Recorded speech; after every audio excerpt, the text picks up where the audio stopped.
Hello everyone, I am Lokesh and welcome back to the channel. दोस्तों, आज की video में एनफीटीक्यू प्रिपरेशन से रिलेटेड अब हमें फाइनल प्रिपरेशन करनी पड़ेगी दोस्तों, क्योंकि एनफीटीक्यू की डेट्स आ चुकी है। हमारे पास टाइम बहुत कम है। इसी के साथ हमें हमारी प्रिपरेशन को बहुत अच्छा रखना है, ज़्यादा से ज़्यादा क्वेश्चन सॉल्व करने हैं। जितने भी प्रीवियस लॉट्स के क्वेश्चन हैं जो मुझे किन्हीं सोर्सेज से मिले हैं, मैं आप सभी के साथ शेयर कर रहा हूँ। इसी के साथ साथ काफ़ी सारे जो क्वेश्चंस है वो एनफीटीक्यू प्लेटफॉर्म से ही हैं। इसी के साथ साथ एनफीटीक्यू प्लेटफॉर्म पे जितने भी कोर्सेज है आप उन्हें पढ़ लीजिए, क्योंकि हमारे पास टाइम कम है। अगर अभी मैं आपको कोर्सेज के बारे में बताऊंगा और कोर्सेज कंप्लीट करवाऊंगा तो काफ़ी टाइम लग जाएगा और हमारे पास टाइम कम है। और अगर हमें एग्जाम फर्स्ट अटेम्प्ट में आपको अगर क्रैक करनी है तो उसके लिए आपको अपनी प्रिपरेशन अच्छी रखनी पड़ेगी। तो आज की इस वीडियो में प्रीवियस लॉट के क्वेश्चंस देखेंगे, सॉल्यूशन एंड एक्सप्लेनेशन, सारे सेक्शन कवर करूंगा। हमारी ये जो इन्फोसिस की है ये एक मैराथन जैसा ही है, जिसमें हम 11 मार्च से, इसी के साथ साथ हम 11 मार्च से जो रहेगा 31 मार्च तक, यहाँ पे एक गलती हो गई है दोस्तों, 31 मार्च तक 2021 तक क्वालिफायर राउंड की सीरीज चलेगी। तो बिना देरी करे वीडियो को स्टार्ट करते हैं। अब मैं आपको एक चीज़ बताता हूँ। यहाँ पे फर्स्ट मैं आपको एक एक सीरीज में पर्टिकुलर 10 to 5 या 6 क्वेश्चंस करवाऊंगा, क्योंकि क्वेश्चंस यहाँ पे अगर हम ज़्यादा लेते हैं नंबर ऑफ क्वांटिटी में तो वीडियो लंबी हो जाती है। और ऐसे कई सारे पार्ट्स आते रहेंगे, चाहे वो डीबीएमएस से रिलेटेड हो। अब पाइथन का आपको यहाँ पे बता दूं, पाइथन में डीबीएमएस और डेटा स्ट्रक्चर और ऊप्स भी यहाँ पे इंक्लूडेड है। तो आपको यहाँ पे ध्यान रखना है कि यहाँ पे कोई भी दिक्कत नहीं आने वाली। अब फर्स्ट क्वेश्चन देखते हैं। एक फॉलोइंग एलिमेंट्स है वो स्टोर्ड है हैश टेबल में। हैश टेबल के बारे में आपने पढ़ रखा है।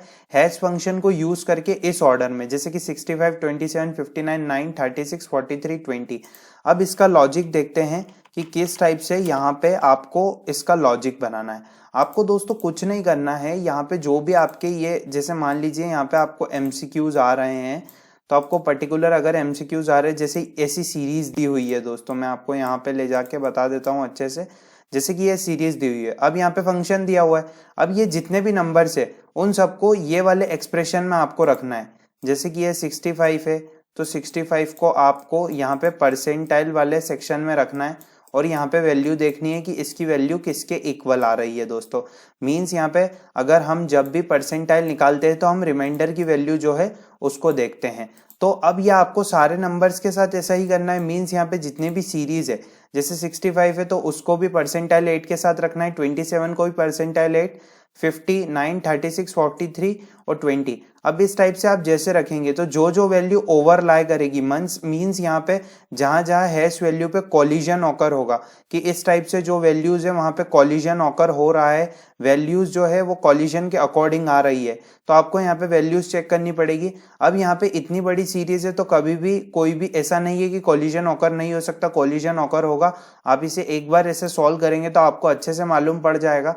और दोस्तों अब मैं आपको एक चीज बताना चाहता हूं, जैसे कि यहाँ पे जो इसका करेक्ट आंसर है वो ये है कि कॉलिजन ऑकर हो रहा है हैश वैल्यू 134 के लिए, क्योंकि जब आप इन एक्सप्रेशंस को इस एक्सप्रेशन में रखेंगे, जब आप इन वैल्यूज को इन एक्सप्रेशन में रखेंगे तो जो रिमाइंडर में वैल्यू आएगी आप वहां से आइडेंटिफाई कर सकते हैं कि किस टाइप से जो है कॉलिजन ऑकर हो रहा है। सेकेंड क्वेश्चन की तरफ बढ़ते हैं। यहाँ पे हमें आउटपुट बताना है इस पाइथन कोड का। एक क्लास दी हुई है हमारे पास एम्प्लॉय, यहाँ पे हमारे पास काउंटर वेरिएबल की वैल्यू 100 है। यहाँ पे इस टाइप से हमने यहाँ पे कंस्ट्रक्टर डिक्लेयर कर रखा है और हमने यहाँ पे जो है एक्सप्रेशंस को और जो हमारी वेरिएबल्स है उनको हमने यहाँ पे इनिशियलाइज कर रखा है अगर हमें वैल्यू इंक्रीज करनी है। तो अब यहाँ पे आप ध्यान से एक कंसेप्ट समझिए। काउंटर की वैल्यू हमने 100 ले रखी है। अब यहाँ पे सेल्फ की तरफ से, सेल्फ कोई कीवर्ड नहीं होता है। इसी के साथ साथ मैं आपको यहाँ पे एक चीज बताना चाहता हूँ कि ऊप्स के जितने भी कंसेप्ट्स हैं आप उनको अच्छे से पूरा सॉल्व कर सकते हैं। इसी के साथ साथ जो पूरे कंसेप्ट्स हैं, पिछले वाले कंसेप्ट्स हैं और जितने भी कंसेप्ट्स हैं आप उनके बारे में अच्छे से जाके एनफीटीक्यू की वेबसाइट पे पढ़ सकते हैं। अब दोस्तों क्योंकि वहां से ही सारे जो रहते हैं वो क्वेश्चंस रहते हैं, तो अब मैं आपको एक चीज बताना चाहता हूँ कि यहाँ पे सेल्फ के बारे में हमने देखा। अब सेल्फ के बाद आप यहाँ पे देखिए कि यहाँ पे क्या हो रहा है। यहाँ पे जो पर्टिकुलर वैल्यू है वो इंक्रीज हो रही है और फिर वो वैल्यू जो है वो सेल्फ डॉट आईडी में जा रही है, जो यहाँ पे वैल्यू रह रही है वो इंक्रीज हो रही है।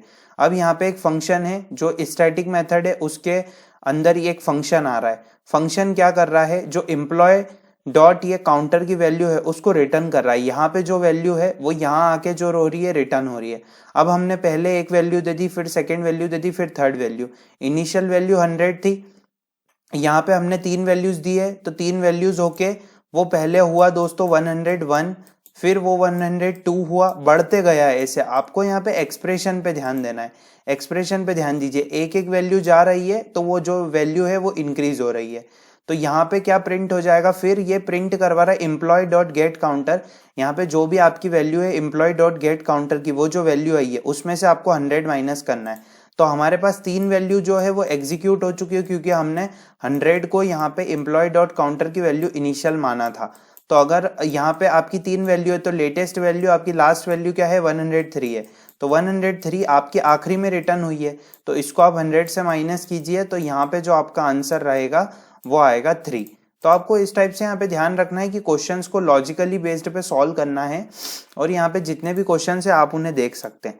अब दोस्तों थर्ड क्वेश्चन है कि मिस्टर एलेक्स है, वो स्टाफ मेंबर है इन पॉपुलर कॉलेज, वो हेड ऑफ डिपार्टमेंट भी है, 18 ईयर्स है, और वो एचओडी है टीम मेंबर्स के, जो कि इंस्ट्रक्शन के बेसिस पे वर्क कर रहे हैं। एचओडी और टीचर्स को स्वाइप अप करना पड़ता है उनका कार्ड कॉलेज में एंटर करने के लिए। जैसे टीचर्स को, तो एचओडी को रिक्वायर्ड करने डिलीवर सेशन। तो the HOD in comparison with his team members had additional responsibilities. Means जो हेड ऑफ डिपार्टमेंट रहते हैं उनको पूरे डिपार्टमेंट की जितनी भी फंक्शनलिटीज रहती है, इसी के साथ साथ जो स्मूथ फंक्शनिंग रहती है उनको संभालना पड़ता है। तो अब यहाँ पे उन्होंने मोस्ट रिलायबल मीन्स रिलेशनशिप पूछी है कि एचओडी और टीम मेंबर्स के बीच में क्या है।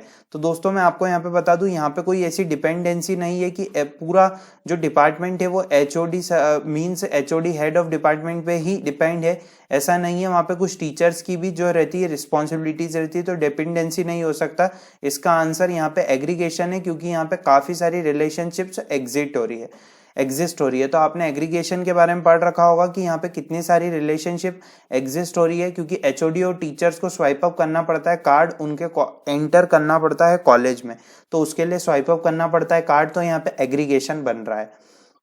फोर्थ क्वेश्चन की बात करें तो फोर्थ क्वेश्चन में यहाँ पे ये है कि ये कोड दे रखा है, यहाँ पे अब हमें बताना है कि यहाँ पे कितने रेफरेंस वेरिएबल जो है वो यहाँ पे एक ऑब्जेक्ट क्रिएट हो रहा है लाइन 1 पे। ये जो लाइन 1 है यहाँ पे एक ऑब्जेक्ट क्रिएट हो रहा है, आप देख सकते हैं ऑब्जेक्ट कैसे क्रिएट कर सकते हैं। क्लास के नाम से हमें ये ब्रैकेट लगा के यहाँ पे हमारा जो रहेगा वो ऑब्जेक्ट क्रिएट हो जाएगा। अब यहाँ पे हमें बताना है कि लाइन 2 तक रेफरेंस, लाइन 2 जहाँ पे एंड हो रही है, क्या वहाँ पे कोई रेफरेंस वेरिएबल क्रिएट हो रहा है। रेफरेंस वेरिएबल दोस्तों कैसे होता है कि जो कि हमारे पर्टिकुलर किसी ऑब्जेक्ट के बारे में बताए, ऐसे वेरिएबल जिनको यूज करके हम एक्सेस कर सके ऑब्जेक्ट को, उनको हम रेफरेंस वेरिएबल बोल रहे हैं।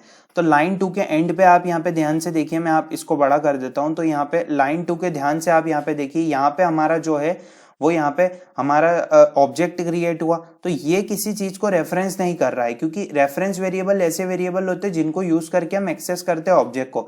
यहाँ पे रेफरेंस वेरिएबल क्रिएट हो रहा है, पर यहाँ पे लास्ट लाइन में नहीं हो रहा है। तो उन्होंने बोला है कि लाइन 2 में रेफरेंस वेरिएबल क्रिएट हो रहा है क्या, लाइन 1 में जो ऑब्जेक्ट क्रिएट हो रहा है उसका लाइन 2 में रेफरेंस वेरिएबल क्रिएट हो रहा है, नहीं हो रहा है, तो आपको 0 लगाना है यहाँ पे। तो 0 is the correct answer. Let's move on to the next question.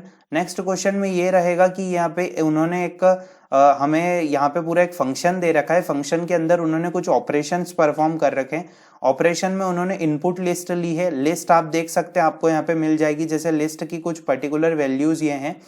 फिर उन्होंने मिड पोजीशन लिया है, मिड पोजीशन में उन्होंने कुछ ऑपरेशन परफॉर्म करे कि इस लेंथ जो है इनपुट लिस्ट की, जैसे इसकी क्या लेंथ है 1 2 3 4 5 6, तो इसकी 6 लेंथ है, तो यहाँ पे जो है वो ऑपरेशन परफॉर्म हो जाएगा, और लेंथ जो है वो यहाँ पे ट्रंकेटिंग डिवीजन हो जाएगा। मतलब यहाँ पे डायरेक्ट जो है 6 ट्रंकेटिंग डिवीजन 2 आएगा, तो 2 3 जा 6 होता है, तो 3 यहाँ आंसर रहेगा। तो लो की वैल्यू 0 है, फिर हमें हाई की वैल्यू निकाल ली, 6 - 1 5 आएगा। फिर एक वाइल लूप चलेगा। वाइल लूप में दोस्तों ये रहेगा कि यहाँ पे सबसे पहले यहाँ पे कंडीशन चेक रहेगी कि जो इनपुट लिस्ट है, इनपुट लिस्ट हमारी ये है, फिर उसकी जो मिड पोजीशन की वैल्यू है, इनपुट लिस्ट की मिड पोजीशन की वैल्यू, हमारे पास मिड पोजीशन की अभी क्या वैल्यू आई 3 आई, तो 3 क्या लेस है क्या, इनपुट 3 इज लेस देन 0, तो ये फॉल्स हो गई, तो ये कंडीशन नहीं चलेगी। तो यहाँ पे अगर आउटपुट जो है, यहाँ पे ये कंडीशन तब चलेगी जब तक ये कंडीशन ट्रू होगी, तो ये कंडीशन नहीं चलेगी, तो फिर हम कहाँ पे जाएंगे, फिर हम इसके अंदर जाएंगे, हम देखेंगे कि यहाँ पे पर्टिकुलर किस टाइप से लिस्ट में वैल्यूज हो रही है। तो यहाँ पे आप देख सकते हैं कि अगर हमें जब भी हमें वेरिएबल को स्वैप करना होता है तो हम इस कंसेप्ट का यूज कर सकते हैं। टेम्प वेरिएबल लेके थर्ड वेरिएबल ना लेते हुए हम टेम्प वेरिएबल को लेके यहाँ पे स्वैप कर सकते हैं वैल्यू को। तो यहाँ पे आप ध्यान से देख सकते हैं कि यहाँ पे वैल्यू को स्वैप किया और फिर इनपुट लिस्ट को रिटर्न किया है। तो यहाँ पे लिस्ट है। अब मैं आपको यहाँ पे एक कंसेप्ट बता दूं, यहाँ पे आप ध्यान से देखिए, ये सब लिस्ट है, यहाँ पे फंक्शन है, लिस्ट 1 है, यहाँ पे सिर्फ वो 0 से लेके इंडेक्सिंग 4 तक की वैल्यू ले रहा है। तो यहाँ पे ऑप्शंस को देख के है ना आप फटाफट आंसर को प्रिडिक्ट कीजिएगा। जैसे कि यहाँ पे कितनी वैल्यू, 1 2 3 4 5 6, इतनी वैल्यू हो ही नहीं सकती, ये ऑप्शन तो गया, मीन्स इस ऑप्शन को आप छोड़ दीजिए। अब बचे आपके पास 3 ऑप्शन, 3 ऑप्शंस में से आपको देखना है कि किस टाइप से। तो यहाँ पे जो हमारी लिस्ट है उन वैल्यूज को आप प्रिडिक्ट कीजिए कि जो वैल्यूज है वो पर्टिकुलर किस अकॉर्डिंग आ रही है। मीन्स अगर मैं बात करूँ तो जो वैल्यूज है वो छोटे से बड़े में जा रही है, या फिर वैल्यूज जो है वो अरेंज्ड नहीं है, तो फिर भी जो वैल्यूज है तो आपको कुछ नहीं करना है, जितने भी ऑपरेशन है उनको परफॉर्म करना है। तो यहाँ पे आप जैसे ही ऑपरेशन परफॉर्म करेंगे तो आपका ये जो है सेकेंड आंसर सही आएगा। क्योंकि ये जो क्वेश्चन है दोस्तों ये मैंने ऑलरेडी सॉल्व करे हुए हैं, तो मैं आपको यहाँ पे सिर्फ कंसेप्ट बता रहा हूँ, आपको कंसेप्ट आप अच्छे से इसे सॉल्व कर सकते हैं। 6th क्वेश्चन की तरफ बढ़ते हैं। 6th क्वेश्चन ट्राई, कैच और एक्सेप्ट, एक्सपेक्ट और फाइनली ब्लॉक की तरफ है। इसमें मैंने आपको पहले भी कंसेप्ट बताया था, ऐसे काफी सारे क्वेश्चंस हमने प्रीवियस पाइथन एमसीक्यू सीरीज में देखे थे। यहाँ पे ऐसा है दोस्तों कि आपके पास एक आउटपुट लिस्ट दी है, ट्राई सिर्फ ये चेक करता है कि कहाँ पे एरर आ रही है। मीन्स अगर पर्टिकुलर कोई इनवैलिड वैल्यू होती है या कोई इनवैलिड टाइप होता है तो ट्राई देखता है, और एक्सेप्ट रहता है वो हैंडल करता है एरर्स को। अगर वैल्यू एरर है तो ये प्रिंट नहीं होगा। यहाँ पे अब आप देखिए ध्यान से, यहाँ पे 0 इंडेक्स दे रखा है, तो 0 इंडेक्स किसका, लिस्ट 1 का। लिस्ट 1 पे 0 इंडेक्स पे क्या है, 2 है, तो 2 into length of input list 1 2 3। Input list हम क्या दे रहे हैं, तो इनपुट लिस्ट में हमने क्या पर्टिकुलर चीज दे रखी, उसके बेसिस पे यहाँ पे ऑपरेशन परफॉर्म होगा, फिर वो आउटपुट लिस्ट में जाएगा। तो ये कोई वैल्यू एरर नहीं है, आप यहाँ पे वैल्यू एरर नहीं देखते, यहाँ पे आप वैल्यू एरर नहीं देख सकते। इसी के साथ साथ यहाँ पे जो पर्टिकुलर चीज है, जैसे कि दोस्तों यहाँ पे जो पर्टिकुलर चीज है वो ये है दोस्तों कि किस टाइप से यहाँ पे आपका सबसे पहला यहाँ पे क्या रन होगा। जैसे कि यहाँ वैल्यू एरर नहीं है, 0 डिवीजन एरर भी नहीं है, क्योंकि यहाँ पे आप किसी से डिवाइड भी नहीं कर रहे, डिवीजन भी नहीं हो रहा है। यहाँ पे फाइनली अगर ये दोनों जो है ये नहीं है, मींस एक्सेप्ट 2 बार नहीं चलता है, तो आपका आखिरी वाला फाइनली प्रिंट होता है एंड ऑफ फंक्शन। तो इस ट्राई वाले ब्लॉक का ये रहेगा आउटपुट, एंड ऑफ फंक्शन। अब हम इस लिस्ट में गए, अब हमने यहाँ पे देखा कि यहाँ पे टाइप एरर भी नहीं है हमारे पास, इंडेक्स एरर भी नहीं है, तो किस टाइप से एंड ऑफ प्रोग्राम हो गया। तो जो इसका आंसर रहेगा दोस्तों वो ये रहेगा कि सबसे पहले जो आपका है वो एंड ऑफ फंक्शन हुआ है, मींस एंड ऑफ फंक्शन हुआ है। फिर यहाँ पे आपका ये इनवैलिड टाइप, यहाँ पे टाइप नहीं था, फिर इनवैलिड इंडेक्स, फिर एंड ऑफ प्रोग्राम। तो इस टाइप से यहाँ पे आपका आंसर रहेगा। नहीं तो दोस्तों आप एक बार इसको अच्छे से और कर सकते हैं। इसमें अगर आपको कोई भी डाउट आ रहा है तो आप मुझसे कमेंट सेक्शन में पूछ सकते हैं। 7th क्वेश्चन ये है कि जॉन ने एक विजिट करा जू। अब उसके बाद थोड़ा इंजॉय करने के बाद वो मींस वहां पे घूम गया, तो जॉन ने रीच करी एंट्री एग्जिट गेट। जॉन ने रिमेम्बर करा था कि जो वेंस आइसक्रीम लैंडमार्क है जो उन्होंने जू के दौरान देखा था, तो जू को फाइंड करने के 3 वे है। उसकी करंट लोकेशन से वेंस आइसक्रीम, इसी के साथ साथ 4 वे हैं कि जिससे कि 4 रास्ते हैं जिससे कि हम एंट्री एग्जिट गेट पे पहुंच सकते हैं। अब मैं आपको बताना चाहता हूं कि कौन सा मोस्ट सूटेबल डेटा स्ट्रक्चर है जिसको यूज करके हम रिप्रेजेंट करते हैं ऑल पॉसिबल वे। दोस्तों ग्राफ के बारे में मैं आपको बताऊं तो ग्राफ के बारे में आपने पढ़ ही रखा है। ग्राफ एक डेटा स्ट्रक्चर है जिसमें हम काफी सारे ऑपरेशंस को परफॉर्म करते हैं। यहाँ पे स्टैक क्यू तो नहीं हो सकता, क्योंकि क्यू नहीं है वो किसी लाइन में नहीं लगा, स्टैक नहीं है कि वो पुश हो रहा है, पॉप हो रहा है, और ट्री जो है वो किसी पर्टिकुलर रास्ते को शो नहीं कर रहा है। यहाँ पे हमें जो पर्टिकुलर चीज की जरूरत लग रही है, हमें ग्राफ की जरूरत लग रही है, तो यहाँ पे ग्राफ आंसर सही है, क्योंकि हमें लोकेशन को ट्रेस करना है कि हमारे पास इतने सारे रास्ते हैं, तो इतने सारे रास्ते तो कितने सारे पॉसिबल कॉम्बिनेशन बन सकते हैं। तो 7th is the correct answer. 8th question की तरफ बढ़ते हैं। 8th क्वेश्चन में बाइनरी सर्च एल्गोरिथम है जिसमें लिस्ट ऑफ एलिमेंट सॉर्टेड है असेंडिंग ऑर्डर में। अब यहाँ पे ये एलिमेंट जो सॉर्टेड है अब मैं आपको यहाँ पे एक चीज बता दूं, बाइनरी सर्च के बारे में आपने पढ़ ही रखा होगा कि किस टाइप से बाइनरी सर्च में जो रहता है हम पर्टिकुलर एलिमेंट को सर्च करते हैं। तो बाइनरी सर्च का सबसे सही कंसेप्ट रहता है, अब यहाँ पे आपने जब कंसेप्ट पढ़ रखा होगा तो आपने सबसे पहले यहाँ पे एक वैल्यू देखी होगी कि हमारे पास नम लिस्ट है, हमने एलिमेंट ले रखा है, लो की वैल्यू, हाई की वैल्यू, मिड की वैल्यू है। जब हम ये वाइल लूप को चला रहे हैं तो वाइल लूप में क्या हो रहा है दोस्तों, यहाँ पे आप वाइल लूप में कंडीशन देखिए कि यहाँ पे जो इफ की कंडीशन है वो गलत है। इफ की कंडीशन क्यों गलत है, क्योंकि यहाँ पे हमें जो वैल्यू है वो ग्रेटर देन नहीं लेनी, हमें वैल्यू पहले लेस देन चेक करना पड़ेगी, क्योंकि जो हमारा मिड है वो हमने पहले ही फाइंड कर लिया है। तो अगर आपने बाइनरी सर्च की एक ही बार में कंडीशन पढ़ रखी है तो आपको पूरा अच्छे से समझ आ जाएगा और आपको यहाँ पे कुछ नहीं करना है। उन्होंने ये बताया है कि यहाँ पे एलिमेंट्स को आपको यूज करना है डिसेंडिंग ऑर्डर में, तो क्या मॉडिफिकेशन करना है कोड में, तो कुछ नहीं करना है, 6th वाले में आपको यहाँ पे चेंज करना है। तो change the code at line number 6 as element is less than to the num list mid. तो यहाँ पे 3rd वाला आंसर आपका सही है। 9th क्वेश्चन की तरफ बढ़ते हैं। हमें यहाँ पे एक फंक्शन दिया है डिफाइन वेंडिंग मशीन नाम, यहाँ पे उन्होंने एक फंक्शन लिया है। इसी के साथ साथ इंसर्ट मनी और आइटम आईडी, उन्होंने यहाँ पे कुछ आर्ग्यूमेंट्स और पैरामीटर्स आर्ग्यूमेंट्स दिए हैं दोस्तों। इसी के साथ साथ अब मैं आपको यहाँ पे बताना चाहता हूँ, अगर आइटम आईडी की वैल्यू 101 के इक्वल हुई और इंसर्ट मनी, तो लाइन 1 और लाइन 2 में क्या आना चाहिए, इंसर्ट मनी की वैल्यू क्या है, ट्रू है, यहाँ पे उन्होंने बता दी। आइटम आईडी की वैल्यू हमने बताया 101, तो यहाँ पे क्या आइटम आईडी की वैल्यू 101 है। एंड किस लिए काम आता है, दो किसी भी स्टेटमेंट को जोड़ने के लिए। तो इंसर्ट मनी की वैल्यू है ट्रू और आइटम आईडी की वैल्यू है 101, तो ये कंडीशन भी क्या हो गई। अब मैं आपको यहाँ पे एक बेसिकली चीज समझाता हूँ, आइटम आईडी की वैल्यू भी 101 है, तो ये कंडीशन क्या हो गई, ट्रू हो गई।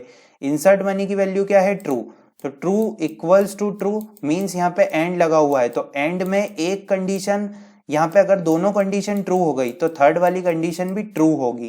तो 3rd वाली कंडीशन ट्रू होगी, तो आपको यहाँ पे ध्यान रखना है कि यहाँ पे क्या आइडेंटिफाई करना है हमको, स्टेटमेंट रिप्लेस करने, जिससे प्रिंट होगा वेंडिंग मशीन इंसर्ट कि ऐसा आउटपुट आए कि डिस्पर्स द प्रोडक्ट और फंक्शन एग्जीक्यूटेड सक्सेसफुली। तो आपको यहाँ पे कुछ नहीं करना है, आपको यहाँ पे सबसे पहले प्रिंट करवाना है, क्योंकि आपका वैल्यू ट्रू हो गई है, इफ कंडीशन जो है उसमें ट्रू हो गई, तो पहले आपने प्रिंट करवा दिया डिस्पर्स द प्रोडक्ट और यहाँ पे आपने रिटर्न करवा दिया फंक्शन एग्जीक्यूटेड सक्सेसफुली, और second is the right answer. इस टाइप से लॉजिकल क्वेश्चंस रहते हैं, आपको ध्यान रखना है, यहाँ पे लॉजिक की जरूरत रहती है। क्वेश्चन नंबर 10th की तरफ बढ़ते हैं, ये लास्ट क्वेश्चन है अभी हमारी इस वीडियो का। इसमें हम देख लेते हैं, यहाँ पे हमें एक फंक्शन दिया हुआ है और यहाँ पे काफी सारे नंबर ऑफ आर्ग्यूमेंट दिए हुए हैं। अब मैं आपको एक चीज बता दूं कि यहाँ पे उन्होंने एक चीज पूछी है कि कौन से फंक्शन सिग्नेचर को यूज करें हम लाइन 1 को रिप्लेस करें कि ये जो हमारा कोड है वो एग्जीक्यूट हो जाए सक्सेसफुली।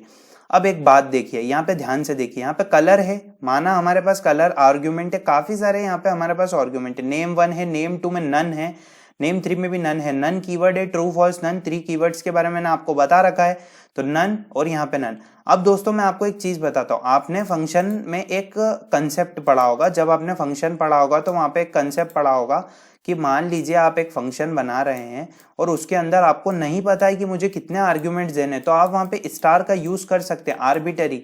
इसका मतलब आर्बिटरी होता है कि वहां पे जो रहता है कि पर्टिकुलर इतने जो है वो आर्ग्यूमेंट्स आ सकते हैं, कितने भी आर्ग्यूमेंट्स आ सकते हैं। तो यहाँ पे उन्होंने ये बोला है कि यहाँ पे अभी तो पास लिख रखा है, पास से मतलब ये कोई एरर नहीं देगा, पर उन्होंने बोला है कि लाइन 1 में हम किन फंक्शंस, किन ऑप्शंस को चूज करें जिससे कि ये जो कोड रहे वो एग्जीक्यूटेड हो जाए सक्सेसफुली। यहाँ पे आप देखिए कलर क्या है, ब्राउन है। नेम 1 जो है, नेम 2 नेम 3 नन है, तो नेम 1 क्या है, फ्लफी, और यहाँ पे स्नो, उन्होंने यहाँ पे 3 वैल्यू दे रखी है। तो किस टाइप से अब मैं आपको यहाँ पे बताता हूँ, नेम्स में जैसे कि आप है ना ध्यान से यहाँ पे इन ऑप्शंस को देखिए, जैसे हम एक एक ऑप्शंस को लेते हैं और एक देखते हैं। डिफाइन कैट डिटेल्स कलर, तो कलर तो सही है। अब ये नेम्स और नेम 1, तो यहाँ पे एक गलती हो गई है, वो ये हो गई है कि मान लीजिए हमने नेम्स में 2 वैल्यू दे दी आर्बिटरी, पर नेम 1 कभी भी लास्ट में नहीं जा सकता क्योंकि वो यहाँ पे पहले, तो ये ऑप्शन तो गलत हो गया। सेकेंड ऑप्शन की तरफ बढ़ते, नेम लिस्ट दे दी, ऐसा कुछ यहाँ पे है ही नहीं, तो ये ऑप्शन भी गलत हो गया। हमें तो यहाँ पे काफी सारे आर्ग्यूमेंट्स को चेक करना है। थर्ड वाले को देखिए, थर्ड वाले में क्या है, कलर्स और नेम्स, तो अब यहाँ पे ध्यान से देखिए, यहाँ पे क्या है दोस्तों, स्टार नेम्स है, तो नेम्स में सभी चीजें आ गई, नेम 1 भी आ गया, 2 भी आ गई, 3 भी आ गई, तो एक ये ऑप्शन सही है और एक यहाँ पे अगर कलर भी रहेगा नेम 1 भी रहेगा और नेम्स भी है जिसमें नेम 2 और नेम 3 आ गया, तो थर्ड और fourth is the correct option. तो दोस्तों इस टाइप से आज की वीडियो थी जिसमें मैंने आपको डे 1 के तहत पाइथन के एनपीटीक्यू के जो प्रीवियस स्लॉट के क्वेश्चन है उनके बारे में बताया। उम्मीद करता हूं आपको वीडियो अच्छी लगी होगी। आप चैनल पे नए हैं तो चैनल को सब्सक्राइब कर लीजिए daily job update freshers video के लिए, इसी के साथ साथ सीरीज प्रिपरेशन सीरीज वीडियो के लिए। उम्मीद करता हूं आपको वीडियो अच्छी लगी होगी। इसी के साथ कुछ भी डाउट आ रहा है कमेंट सेक्शन में मुझसे पूछ सकते हैं। Thank you.